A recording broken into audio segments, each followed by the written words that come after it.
The midnight dance. The orphanage lot in New Orleans had been abandoned for over a century, its history stained by the memory of the fire. On a bitterly cold New Year's Eve in 1903, the building had burned to the ground, claiming the lives of dozens of children trapped inside. Their laughter, once a source of joy, was said to echo from the empty lot on nights when the air grew cold and still.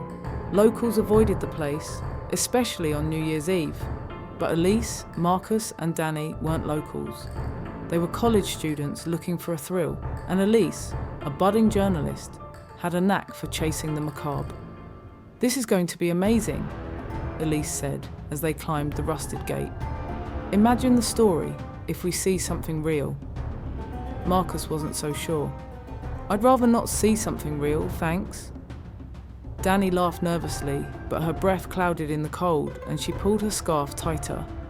The air felt wrong, too still, too quiet, but she followed Elise and Marcus anyway. The frost-covered ground crunched beneath their boots as they made their way to the centre of the lot. A faint ring of stones marked where the orphanage had once stood. The three stood in its centre, waiting for midnight. The wind whispered through the gnarled oaks, carrying with it an eerie stillness. As the minutes ticked closer to 12, Elise broke the silence. "Nothing's happening," she muttered, checking her watch. And then they heard it. A faint giggle, light and airy, drifted through the air. The three froze. Another giggle followed, this one closer. Then came a child's voice, singing softly, a melody haunting in its familiarity, yet impossible to place. Danny clutched Marcus's arm. "Do you hear that?" Before anyone could respond, the laughter grew louder, joined by more voices. Shapes began to materialize from the shadows, small and pale, stepping into the moonlight. They were children, dozens of them, their faces unnaturally pale and their eyes hollow and dark. Their clothes were tattered, singed with soot, and their skin seemed to shimmer faintly in the frosty air. The children began to move, forming a circle, their small hands clasped together.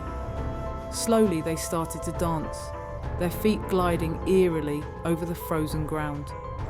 Laughter and singing filled the air, a sound that sent chills down the trio's spines.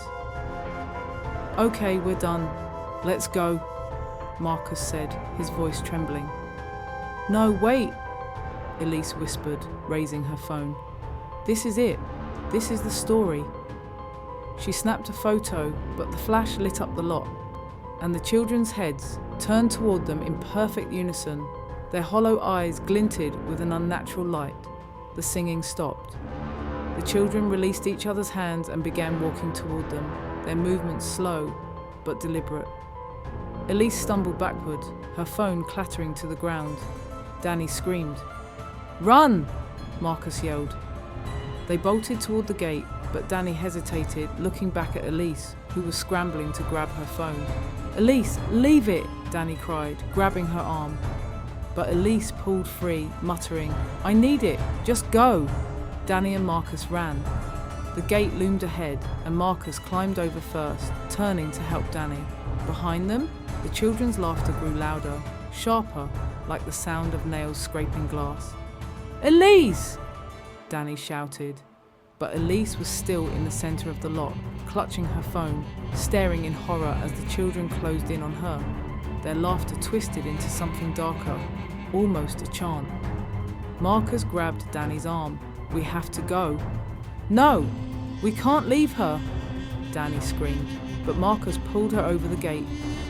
The last thing they saw before they ran was Elise surrounded by the children. Their hollow eyes glowed, their laughter deafening.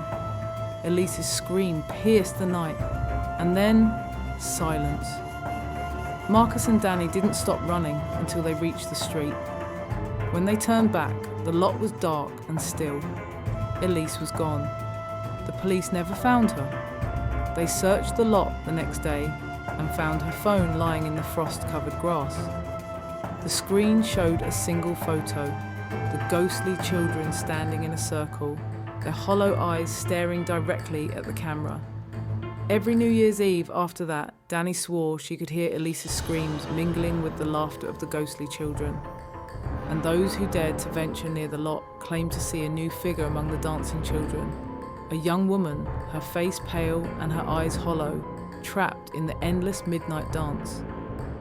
Thank you for joining me in this little corner of storytelling darkness. If any of my tales manage to amuse, unsettle, or make you question your life choices, feel free to like and subscribe. It's not like the Void Minds Company, or does it?